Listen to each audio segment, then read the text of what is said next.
Now, one of the ways that Iowa State's able to have success in the run game, despite having hardly anyone in the box, just they're way back and it's very strange defense, and so offenses tend to want to power run against them because they have numbers. In fact, you'll see here there's 1, 2, 3, 4 guys in the box versus 5 blockers. And even if you account for these two, there's still more blockers than there are defenders. So you don't even have to use Kyler Murray in the run game to have a numbers advantage. But they still have a lot of success against the run because they mess up blocking schemes enough to kind of see good examples of this. I'm relying more on analysis that other people have done, other coaches have done on that. Hopefully, as I go through the plays, learn more, I can see more what they're talking about. But they are going to actually stuff us at the line of scrimmage on this run, despite us having numbers, which is very strange. Normally on this play, we're going to it's the guard tackle pull. It's our bread and butter play. Normally on this play, we don't block the backside defensive end, and we're going to just let him go free. Whereas in football history, anytime you would have the guard and tackle pull, you'd have a tight end or something on the other side to block this guy, because you don't want to just let him free into the backfield. But with the zone read, even though this isn't a zone, so it's not technically a zone read, but the quarterback is still going to read him, and if he tries to chase down the play, then the quarterback pulls the ball and runs. Last year we had a receiver go in motion and snap it at the very last second to kind of help account for that. We don't need to do that this year because Kyler Murray is such a threat. But in this play, for whatever reason, we are going to block him. I don't know if it's because we are trying to. There's no reason to because we have a numbers advantage, or if it's because Lincoln Riley is seeing some keys that they're using and trying to mess with that. You'll see the running back is on the play side instead of the back side coming across. So maybe he's just trying to mess with them and show them something different. I don't know. But it doesn't work because the center, instead of blocking the tackle and then the guard blocking the guard and tackle actually blocking and then double team blocking and then releasing on the linebacker, here the center is going to have to block the defensive end way over here, and then the guard's going to try and block the nose tackle, which is very, very difficult to do, and those blocks are not going to work. Oops, I didn't mean to bring that up. So if you watch, both of these guys here are going to mess up the pulling blockers. The nose tackle is going to get through, and there's just no way Powers can get there, and he's going to blow up the tackle pulling, and the guard pulling around is going to have to help out on the defensive end there because the tackle is not bothering to block him. And the reason is because he's going to fake a pass block. And that's why I believe he's trying to mess with some defensive keys. Hopefully they'll see that and think that it's a pass and won't come in. However, because he does that, there's no one to block this linebacker here. And he's not even going to try to block the linebacker. He's going to try and block the nickel here. And then you have a safety coming in right here who Miles Tease is going to try and block. These blocks don't work. You can see both of them. meet the running back right at the line of scrimmage, and he does a good job of getting past the linebacker who's unblocked. So he's going to have three guys that he's going to have to make miss. He does a really good job of still getting 3 or 4 yards on the play, but when you have a numbers advantage like that, that kind of thing should not happen. Here you can really see the defense's strange formation that they like to use. This being a key player, you'll see this is something that Texas does. You'll see Oklahoma State doing it last year, and this really gave people fits. Hopefully, offenses will kind of be a little more prepared for it this year. I think Georgia Smart kind of learned from Todd Orlando and implemented kind of a version of this, or their own version of it, even though it's actually quite a bit different. But you're actually going to have three guys back here. So the nickel is going to play almost a third safety. Well, he is a third safety to take away middle routes, things like that. He's also going to come up on run action and going to look for RPOs and to be able to take those away. And then he'll also have the quarterback typically on zone reads and those kinds of plays. And because he's coming from further back, it makes blocking schemes a lot more difficult because it's hard to account for, and blocking schemes typically don't account for safeties. So, because they swarm to the ball, it makes it more difficult. Again, you have four guys in the box, although you have your outside linebackers here because of the formation. But this is actually a play-action pass, so we're not too worried about that. All four of the receivers are going to go out on routes. Now this is going to be something that Lincoln Riley is one of his signature passing plays. The smash route, for those of you who aren't familiar, the outside receiver is going to run a short route, kind of a hitch, and the inside receiver is going to run a fade. And Lincoln Riley has run this every year. But there's a catch to the end of it that he adds in to take advantage of defenses. The hitch receiver, in this case, Lamb, is going to settle down, and then he's going to explode up into the middle of the field.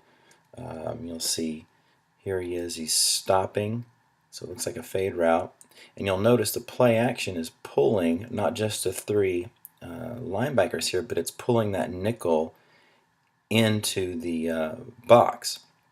So whenever he runs behind, right there, you can't see him right now, but now he's off the screen. He's going deep. You're going to see him here in a minute. You can see there's no deep safety covering him.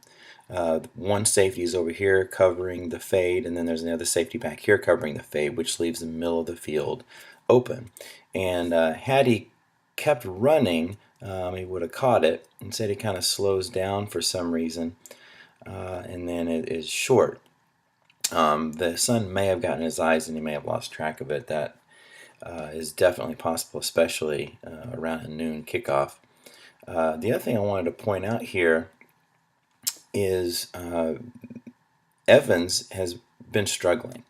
Last season, he was possibly our best linebacker, according to Beaton but in the last game, and then so far this game, it looks like as well, Evans has really struggled for whatever reason, which is very surprising. I wonder if it's because he's on the left side now.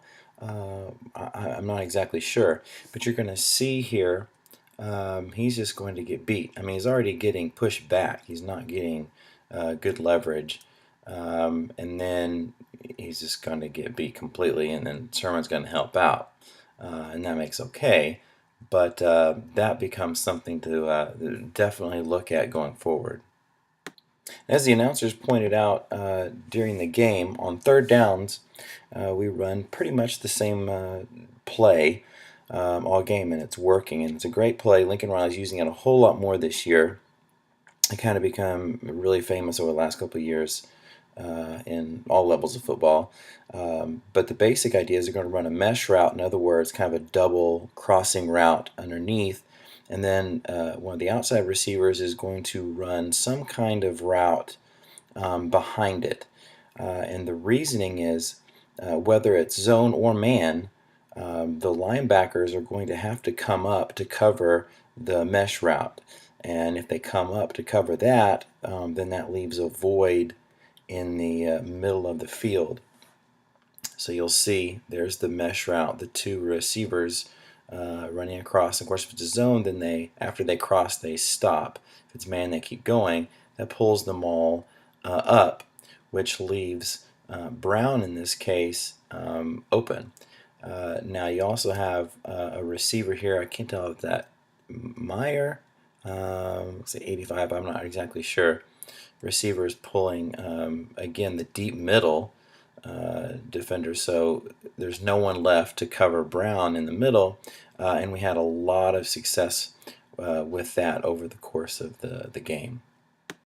This is where we really see how good Sermon is, and I think fans have been discounting just how good he is because the yards haven't been there, but Sermon's very, very important back.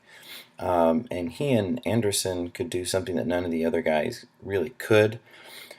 Although Pledger looks like he might be that kind of guy too. But anyway, time and again, you'll see them get yards when they shouldn't get yards. And that's going to be really important going forward. In this case, they're just outnumbering us in the box here in the tight zone or the red zone, whatever you want to call it.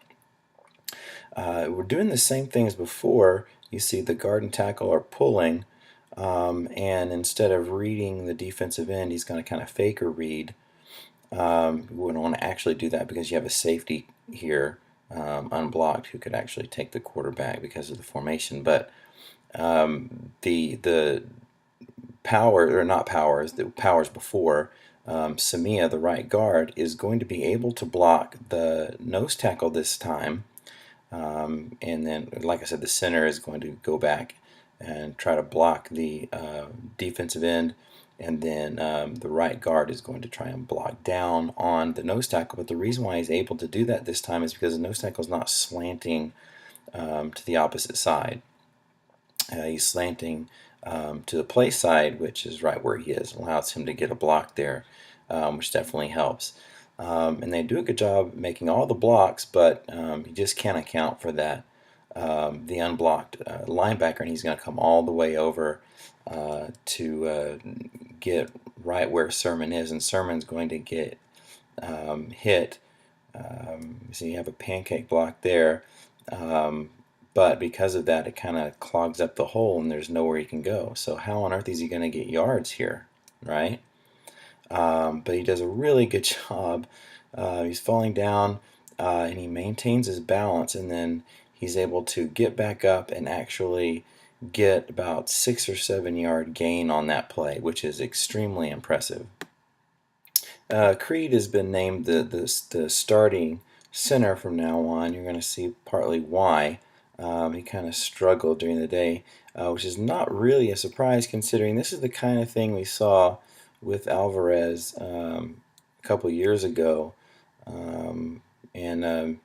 Yeah, he just gets kind of bullied there. And then Murray again gets deflected. He got deflected 2.5, maybe 3 times against UCLA.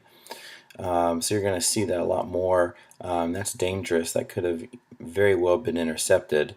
So that's going to be a problem. Hopefully, I mean, teams are going to do that to him. So hopefully he can be able to figure out a way to limit that.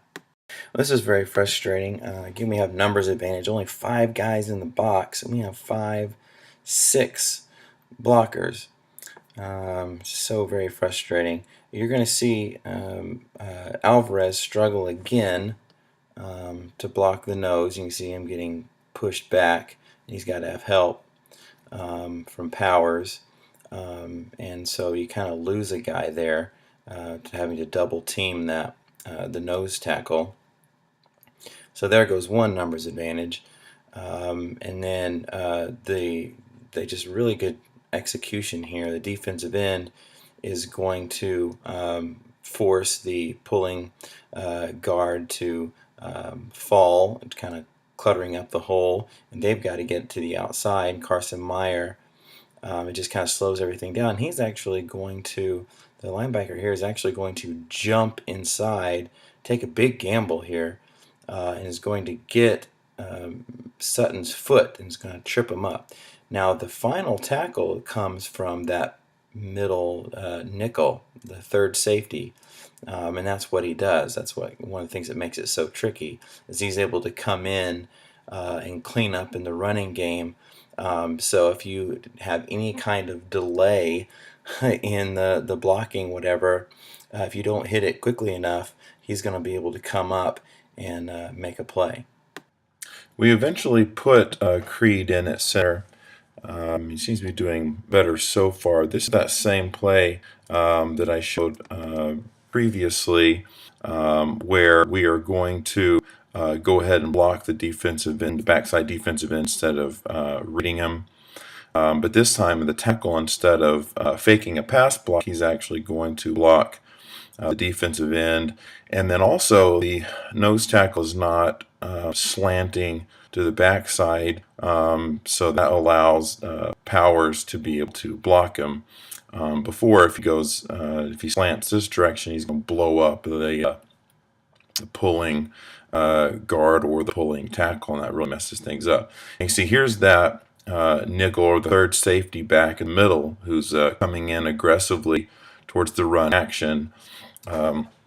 Because it's a run action, he can be aggressive and not worry about the RPOs because he's so far back that if he notices the RPO, a slant, whatever, he's in a position where he can come rob it, as well as coming in, taking the quarterback on a read, or just coming in late and cleaning up the mess. And because he's so far back, blocking schemes don't really account for him. Now, what I happen to know from coaches' interviews that they are taught, the running back is taught to follow wherever the tackle goes. And you're going to see in this case, the tackle is going to go on the inside, which is where he goes, but that he really needs to go to the outside for this to work, because Miles Tees is going to be blocking from the outside in. So if he's going to end up, he can't block the linebacker because he's aggressively reacting to the run, so he's going to go block that third safety in the middle. The only way he can make yards is to get to the outside. Well, I don't know exactly where things break down or whose fault is what, or but he blocks. He's supposed to block, I believe, the guard pulling is supposed to block the first linebacker, the first guy outside the box, which is actually the middle linebacker here, but he's going to not see him and block the outside linebacker. This causes the tackle forward here to go to the inside and pick him up. Well, that's going to be where the running back's going to go, but that's not where he needs to go. He needs to go to the outside. So kind of imagine that he ends up peeling around and blocking the linebacker, keeping him to the inside, and Ford continues up and then blocks the outside linebacker here with the running back following him, and then see, he has blocked, he can get to the outside and make something happen. But he doesn't, so he's going to end up getting tackled by that third safety behind the line of scrimmage. This is a great example of the value that Sermon gives us. You'll see the middle safety is actually, the third safety is actually going to drop back, and they're actually going to bring the boundary safety in this time, which they can do. It can kind of mix it up. We're actually going to run a power play, so the guard and the fullback are going to pull, and everyone else is going to block down. And you can see Carson Meyer did a great job. See, they really squeeze this hole. There's nothing there.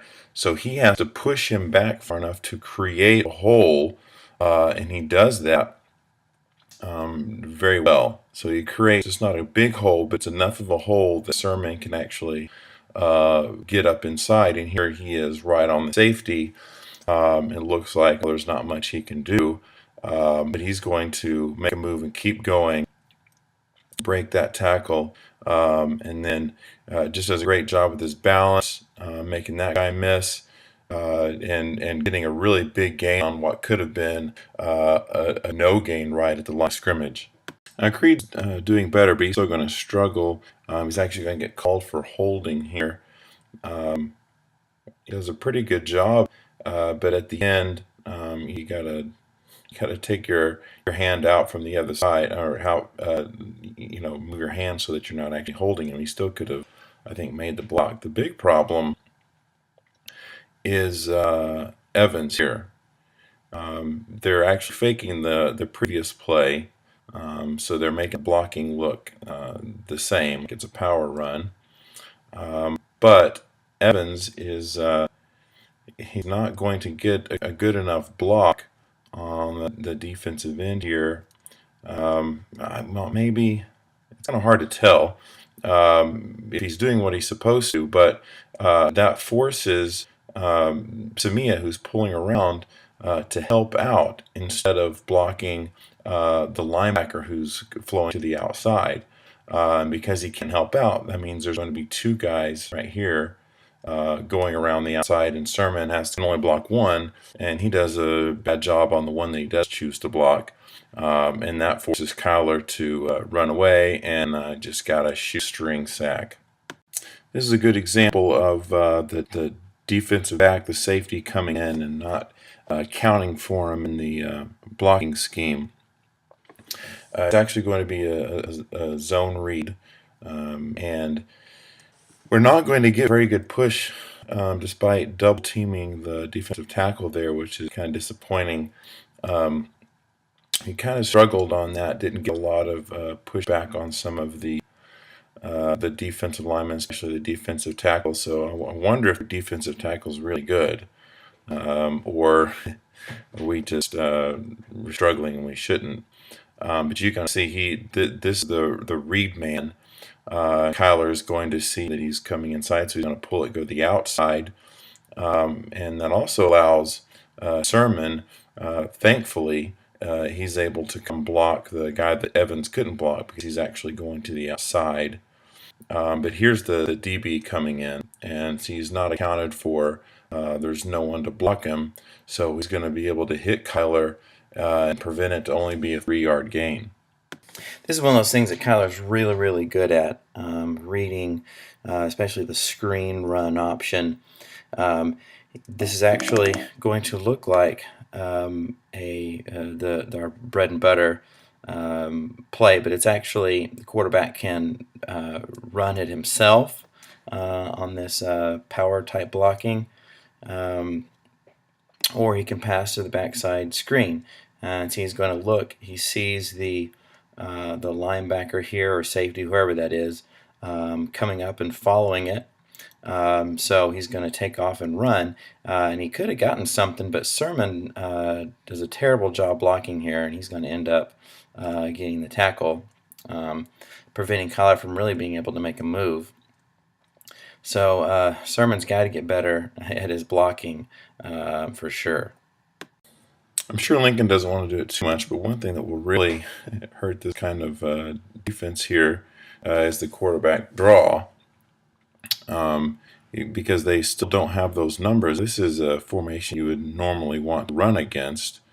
Defense front you want to run against, but man, they do such a good job stopping the run that it really kind of messes you up. However, because they're so good at knowing when it's going to be a run, when it's not. Last year, Riley was so good at disguising that. Haven't really seen as much of that this year, it seems like. And they weren't fooled. The flea flicker earlier, which I didn't show, but they weren't fooled at all by it. So they're actually not going to come up. They're going to drop back or stay still. So you can still run it with the pass blocking. Even if you hand it off to running back with the pass blocking, you could still I think have a lot of success with any kind of a draw. But the quarterback draw especially, there's just going to be a lot of space for him to work. And you can see it's a pretty easy first down pick up, and Murray will do that all day long. Here at the end of the half, we're going to run the screen draw option.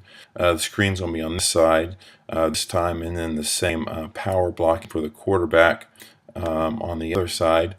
And this time, Kyle is going to throw the screen. You can see, look, both of these the defenders, you can see they are looking inside, and he's going to make the right decision, pass to the screen receiver, and he's going to end up being able to get in for the touchdown. That may look simple, but I've just have not seen very many quarterbacks that make the right decision that consistently.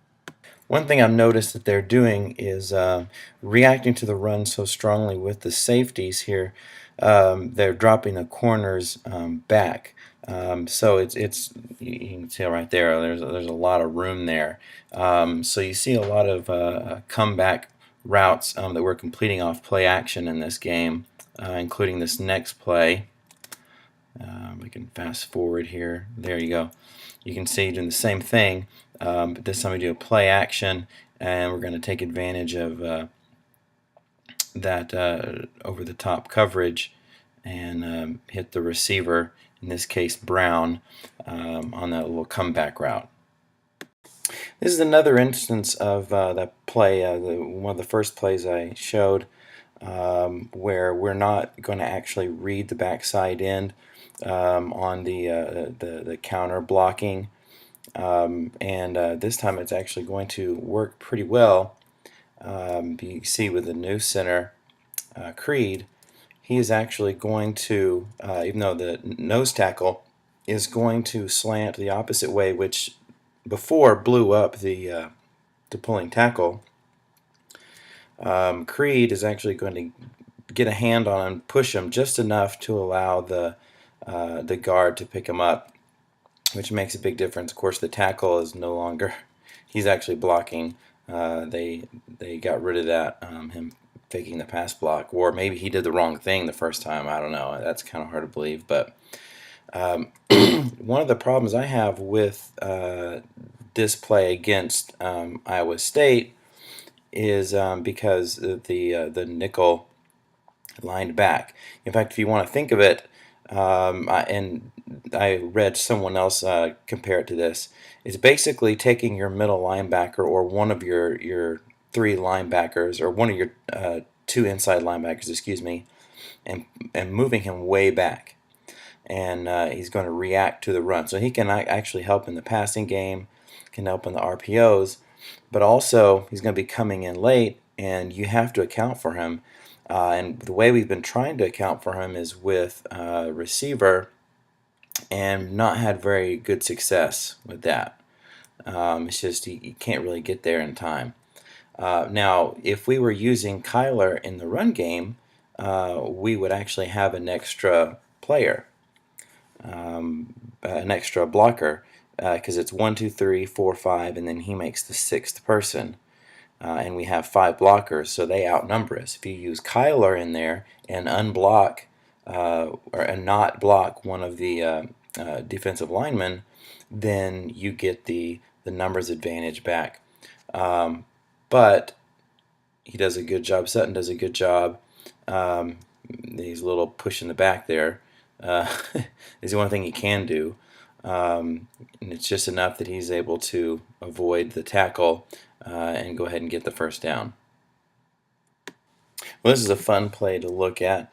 We're going to do a screen to both sides, the running back screen to the boundary, and then a wide receiver screen to the opposite side. And I guess this is tight end. I think that might be Lee Morris. He and Ford are going to basically kind of swap places. So he's going to block down on the outside linebacker, and Ford's going to kind of lead the charge up here, and he's going to do a great job blocking downfield. And then he's just passing to Sutton. But the both of these guys, Samia and Ford, do a great job. You can see he's actually having to kind of reach block him a little bit. The guard is Samia, and he does a good job of getting on the outside, because if he doesn't, he blows up that play. So he's got to be able to get to the outside, and that's not an easy block. And then Ford, blocking downfield, is going to do a great job. He pushes him down, which is sheer power. And then, yeah, there's that, which is amazing. One of the big advantages to having a guy, linebacker, nickel back there so far away is that they can take their time to read the lineman. You can see now they're getting downfield. He knows he can come up. It's not going to be a pass, and he doesn't have to worry about that. And if it's you can't pass short on the RPOs because he's going to be in position to stop that. So you'd have to go deeper, which means you'd have to sell it more, the blocking.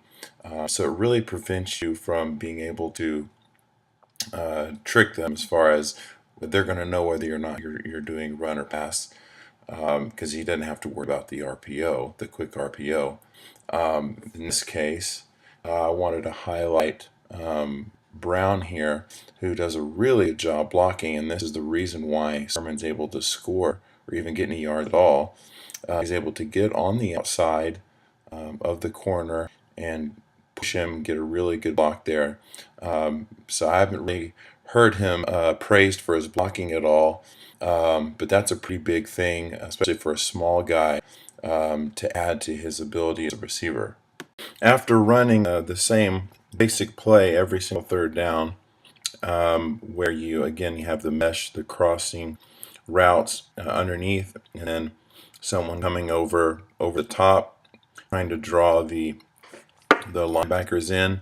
Finally, they decide to stop coming up and covering the cross. So they're going to allow us to have the crossing routes here, and then they're all going to drop back deep. And obviously he doesn't want to pass underneath because then they can tackle us short of the first down. So there's nowhere he can go, and we end up having to punt.